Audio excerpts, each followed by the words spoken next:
শহীদের কথাটাই বলি। নবীজি বললেন, বিলাল তুমি ঘোষণা করো। কি ঘোষণা? যে যারা কালকে ইসলামের জন্য যুদ্ধ করতে যাবে তারা যাতে ফজরের নামাজ মসজিদে নববীতে পড়ে। বিলাল ঘোষণা করলেন তাহাজ্জুদের সময়। আঙ্গর মানুষে তাহাজ্জুদ বললা কইলে সব মানুষে বুঝে না। তাহাজ্জুদ বুঝে, সব মানুষে তাহাজ্জুদ বুঝে না। কিছু মানুষে বুঝে, বাকি মানুষে তাহাজ্জুদ বুঝে না। আমাদের মানুষে করব করব করবা, হ্যাঁ না না আমি করতেছি, অল্প সময় নিমু, তার মধ্যে শেষ করে দিব। আমি কথা বলতেছিলাম যে বিলাল ঘোষণা করলেন। বিলাল ঘোষণা করার পরে সাহাবারা দৌড় দিয়া, কেউ তরোয়াল লইয়া, কেউ খঞ্চর লইয়া, কেউ পাথর লইয়া, কেউ তীর লইয়া, কেউ ধনুক লইয়া দৌড়া দৌড়া যায়। একটা মা বুকের মধ্যে 60 বৎসরের একটা বাচ্চা লইয়া কানতে কানতে বেহুশ হইয়া যায়, বালিশ ভিজায়। মাকে জিজ্ঞাসা, বাচ্চা সজাগ হয়েছে, সজাগ হইয়া জিজ্ঞাসা করে, মা জীবনে কোনোদিন তোমাকে দেখি নাই এমন ভাবে কান্দা, আজকে কানতে কানতে তুমি বালিশ ভিজাইলাম, তোমার চোখের পানি আমার শরীরে পড়লো, মা কেন কান্দো? এইবার মা বলছে, বাবারে তুমি ছোট মানুষ, 7 বছরের বাচ্চা, তুমি বুঝতে পারবে না আমি কেন কান্দি। না বুঝাইলে তোমাকে ঘুমাইতেও দিব না, কানতেও দিব না। এইবার বলছে, বাবারে তোমার বাবা মহাবীর ছিল, যুদ্ধ করার জন্য নবীজি ডাক দিয়েছিল, আমি ইসলামকে প্রতিষ্ঠা করার জন্য, কোরআনকে প্রতিষ্ঠা করার জন্য, হাদিসকে প্রতিষ্ঠা করার জন্য আমি যুদ্ধের ময়দানে তোমার বাবাকে পাঠাইলাম। মহাবীর যুদ্ধ করতে করতে যুদ্ধের ময়দানে শহীদ হইয়া গিয়েছে। আমি যুবতী অবস্থায় ধৈর্য ধারণ করেছি। হাসরের দিন আল্লাহকে বলবো, আল্লাহ আমি যুবতী অবস্থায় আমার স্বামী হারা হইলাম, আমি শহীদের স্ত্রী, সেই শহীদের জন্য গোটা নবীর উম্মতের গুনাহকে মাফ করে দাও। আমি সেদিন দাবি উত্থাপন করব, আজকে আমার নবী আবার ডাক দিয়েছে ইসলামের জন্য যুদ্ধ করতে হবে, কিন্তু আমার বাড়িতে কেউ নাই। তুমি 7 বৎসরের বাচ্চা, তুমি যদি বড় হইতা যুবক হইতা, তাহলে আমি আজকে তোমাকে যুদ্ধের ময়দানে পাঠাই, তুমি যুদ্ধ করতে করতে শহীদ হইয়া গেলে আল্লাহকে আমি বলতাম, আল্লাহ আমি শহীদের মা এবং শহীদের স্ত্রী, এই 2 শহীদের জন্য গোটা নবীর উম্মতের গুনাহকে মাফ করে দাও। কিন্তু ছোট বাচ্চাকে যুদ্ধের ময়দানে নবীজি যাইতে দিবে না, এটা বৈধতা নাই। সেজন্য আমি তোমাকে পাঞ্জা দিয়ে ধরে কানছি, আজকে ইসলামের জন্য কোনো সাড়া দিতে পারলাম না। বাচ্চা মার মুখের দিকে তাকাইয়া বাচ্চায়ও কান্দে, মা গো কালকে সকাল বেলায় আমার দয়ার নবী যখন সাহাবাদিগকে নির্বাচিত করবে যুদ্ধের জন্য, সবাইকে শেষ করে যখন শেষ হবে, ওই সময় দয়ার নবীর সম্মুখে তুমি আমাকে হাজির করে দিবে, আমি নবীকে 2-4টা কথা তোমার বিষয় নিয়ে বলবো। মা ছোট বাচ্চার কান্দন দেখে নিয়ে গেলেন। এইবার দয়াল নবীর সম্মুখে বাচ্চাকে হাজির করে দেওয়া হলো। বাচ্চা নবীজির সম্মুখে হাজির হইয়া সালাম দিয়ে বলছে, দয়াল নবী আমার মা সারা রাত্র ভোর আমাকে বুকের মধ্যে লইয়া কানছে। রাসূল গো কানতে কানতে বালিশ ভিজাইছে, রাসূল গো কানতে কানতে চোখের পানি আমার শরীরে পড়ছে। আমার আব্বাজান এমন যোদ্ধা ছিল, ইসলামের জন্য যুদ্ধ করে শহীদ হইয়া গেছে, আবার আপনি আজকে ডাক দিয়েছেন, আমি যদি বড় হইতাম তাহলে যুদ্ধের ময়দানে আমাকে পাঠানো হইতো, কিন্তু আমি ছোট মানুষকে আপনি যুদ্ধের ময়দানে যাইতে দেন না। সেই দুঃখে আমার মা কানতে কানতে বেহুশ হইয়া যায়। রাসূল আমি জানি ছোট মানুষকে আপনি যুদ্ধের ময়দানে যাইতে দেন না, কিন্তু আমার মার মনের আশা পুরা করার জন্য রাসূল গো আপনার 2টা পায়ে ধরি আমাকে যুদ্ধের ময়দানে যাইতে দি। বাচ্চার চোখে পানি। নবীজি বাচ্চার কথা শুনে চোখের পানি জড়াইয়া আল্লাহর কাছে হাত উঠাইয়া, আল্লাহ গো তুমি মাসুম বাচ্চাকেও শহীদ হিসাবে তুমি কবুল করেছো। বাচ্চাকে যুদ্ধে যাইতে দেওয়া হলো। সাহাবারা যুদ্ধ করে, বাচ্চায় ফাঁকে ফাঁকে ঘুরে। একজন সাহাবার হাটের ঢাল ভাঙিয়ে গেছে, কোন সময় জানি সাহাবা যুদ্ধের জজবায় পড়ে গেছে, এই বাচ্চাকে ধরে যুদ্ধ আরম্ভ করে দিয়েছে। এবার বাচ্চার শরীরের মধ্যে পাথর লাগে, বাচ্চার শরীরের মধ্যে নেজার আঘাত লাগে, খঞ্জরের আঘাত লাগে, চিৎকার দিয়ে বলছে, মা গো মনে হয় আমি আজকে যুদ্ধের ময়দানে শহীদ। মা জীবনে আর কোনোদিন তোমাকে দেখবো না, মা ঘুরে আসবো না, মনে হয় আমি শহীদ হয়ে যাব, মা কাল কিয়ামতের দিবসে তোমার সঙ্গে দেখা হবে। অমনি সময় একটা তরোয়ালের আঘাত লাগে ডান হাতটা কাটা গেছে।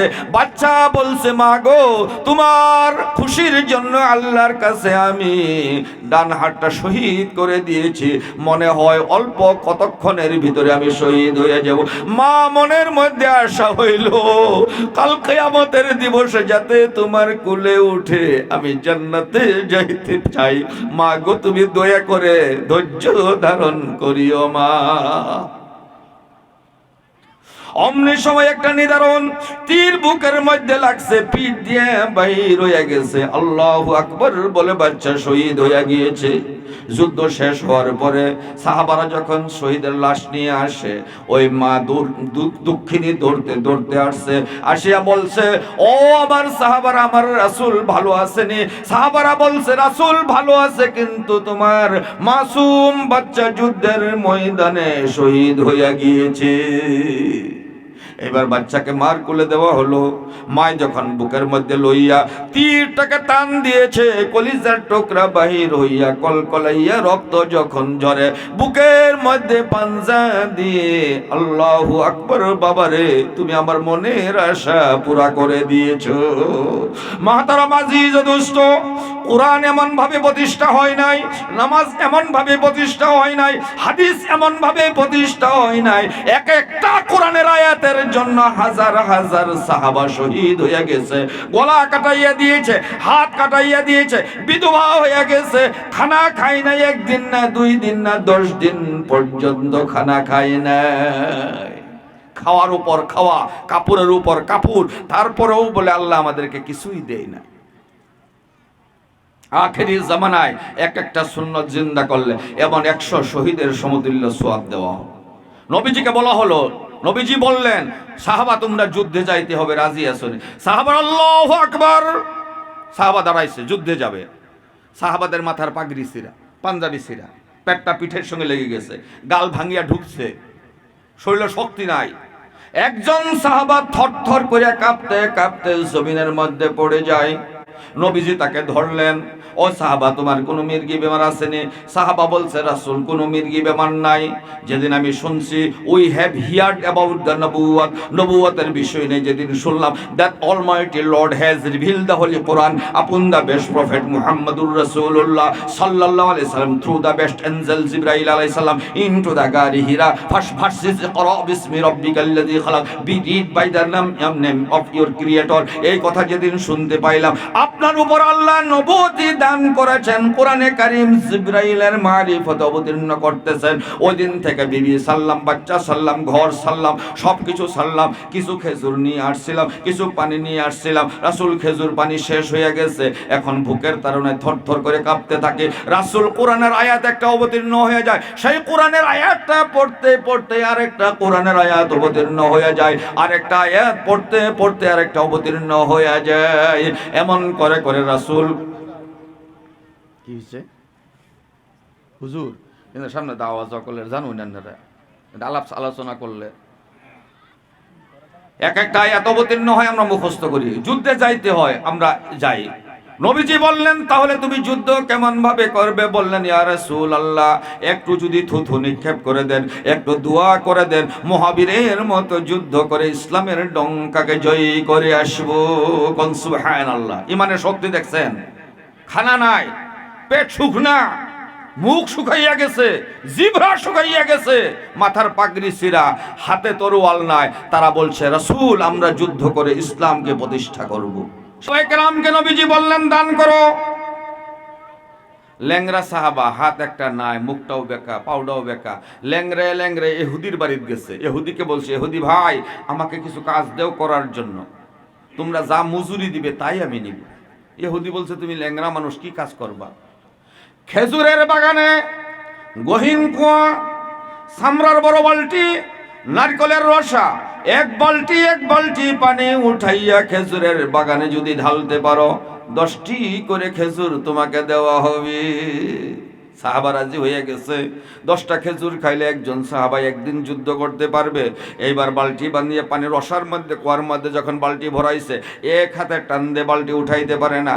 ইহুদি চাবুক নিয়ে দাঁড়াইছে, চামড়ার চাবুক দিয়ে পিটাইয়া তোমার পিঠের চামড়া উঠাইয়া দিব তুমি যদি বালতি উঠাইতে না পারো। সাহাবার রসা ধরে ধরে কান্দে, আল্লাহ গো বিপদে পড়েছি, রাসূল বিপদে পড়েছি, ল্যাংরা মানুষ, বালতি উঠাইতে পারি না। বালতি যদি উঠাইতে না পারি, চামড়ার চাবুক দিয়ে পিটাইয়া ইহুদি আমার পিঠের চামড়া উঠাইয়া দিবি। রসার মধ্যে ধরে ধরে কান্দে। এইবার রসা টান দিয়েছে, আল্লাহু আকবার, কামড় দিয়ে ধরে, আবার কান দিয়েছে, আবার কামড় দিয়ে ধরে, আবার টান দে, আবার কামড় দিয়ে ধরে।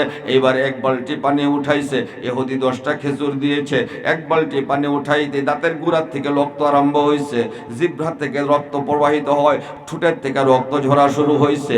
সাহাবা বলছে 10টা খেজুর আমার নবীকে কেমন ভাবে দান করব? আরেক বালতি পানি উঠাইলে 20টা খেজুর হবে, আরেক বালতি উঠাইলে 30টা হবে, আরেক বালতি উঠাইলে 40টা হবে, আরেক বালতি উঠাইলে 50টা হবে। এমন করে সন্ধ্যা পর্যন্ত ল্যাংরা সাহাবাই পানি উঠাইয়া খেজুরের বাগানে ঢালে। এইবার মুহতারাম আজিজ দোস্ত, সাহাবারা বলছে রাসূল এখন দান করবার কেউ বাকি নাই, দানের দরজা বন্ধ করা হোক, মাগরিবের আজান হবে। নবীর চোখের থেকে 1-2 ফোঁটা পানি ঝরে। ওমর বললেন রাসূল গো, কোনো খারাপ খবর আসেনি, কেন কান্দেন? বললেন না না, কোনো খারাপ খবর নাই। ওমর বললেন রাসূল গো, কেউ যদি কোনো গালিগুলোজ আপনাকে করেছে তার নামটা আমাকে বলে দেন, তাকে আরব মদিনার জমিনে থাকতে দিব না, তার বংশ পরিয়াল পর্যন্ত আমি উদ্ধার করে দিব। তরোয়াল খাপের থেকে বাহির করেছে ওমর। বলছে রাসূল আপনি যদি বলেন উহুদ পাহাড়ের পাথরের উপর কামড়ানোর জন্য, রাসূল শক্তি সামর্থ্য থাকা পর্যন্ত উহুদ পাথরের উপর কামড়াবো। রাসূল তো বউ নবীর চোখের পানি আমি ওমর সহ্য করতে পারি না। নবীজি বললেন একটুকু অপেক্ষা করো, ধৈর্য ধারণ করো, আমার একজন গরিব দুঃখী সাহাবা আসতেছে কিছু দান করার জন্য।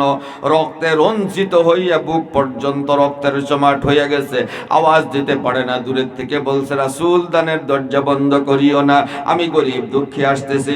ল্যাংরাইয়া ল্যাংরাইয়া নবীর হাতে দান উঠাইয়া বলছে রাসূল গো, তুমি আমাকে খারাপ পাইও না, মাফ করে দিও, আমি কিছুই দিতে পারলাম না। নবীজি চোখের পানি ঝরায়, গরিব ল্যাংরা সাহাবাও কান্দে। নবীজি হাত উঠাইয়া দোয়া করেছেন, আল্লাহ আখেরি জামানায় আমার উম্মত তারা যুদ্ধ করতে পারবে না, তারা কিছুই করতে পারবে না, তারা উপার্জন করবে কষ্ট করে, শরীর থেকে ঘাম বাহির করবে, আল্লাহ গো সেটা দিয়া মাদ্রাসা বানাইয়ে দিবে, আল্লাহ গো সেটা দিয়া মসজিদ বানাবে। আল্লাহ সেই ঘামের ফুটাটাকে তুমি শহীদের রক্তের সঙ্গে ওজন করে সওয়াব দিও। কোন সুবহানাল্লাহ। মুহতারাম আজিজ দোস্ত, আবু বকর বাড়িতে গিয়া চাদর বিছাইয়া যা পাইছে সব কিছু বান্ধিয়া নবীজির দরবারে হাজির করে দিয়েছে। নবীজি জিজ্ঞাসা করলেন, আবু বকর তোমার বাড়িতে কি রাখি আসছো? বলছে ইয়া রাসূলুল্লাহ, আমার বাড়িতে সবার থেকে দামি 2টা বস্তু, আল্লাহ এবং আল্লাহর রাসূলের বাহিরে আমার বাড়িতে কিছুই নাই, সব দান করে দিয়েছে। আল্লাহ বললেন রাসূল গো, আমি পৃথিবীর মধ্যে 10 জন পুরুষ মানুষকে জান্নাতের সার্টিফিকেট দিলাম, সর্বপ্রথম আমার গরিব দুঃখী আবু বকরকে সর্বপ্রথম জান্নাতের সার্টিফিকেটের রোল নাম্বার 1 বানাইয়া আমি তাকে ঘোষণা করে দিলাম। সুবহানাল্লাহ। এবার বলছে আমার আবু বকর জান্নাতের তালা না খোলা পর্যন্ত কোন নবীর উম্মত জান্নাতে প্রবেশ করতে পারবে না। আমার আবু বকর গরিব হইয়া সর্বপ্রথম দান করছে, আমার আবু বকর সর্বপ্রথম কলমা পড়েছে, আমার আবু বকর সর্বপ্রথম মেরাজের সাক্ষী দিয়েছে, তার জন্য আমি গরিব আবু বকরকে সর্বপ্রথম জান্নাতি ঘোষণা করে দিলাম। সুবহানাল্লাহ।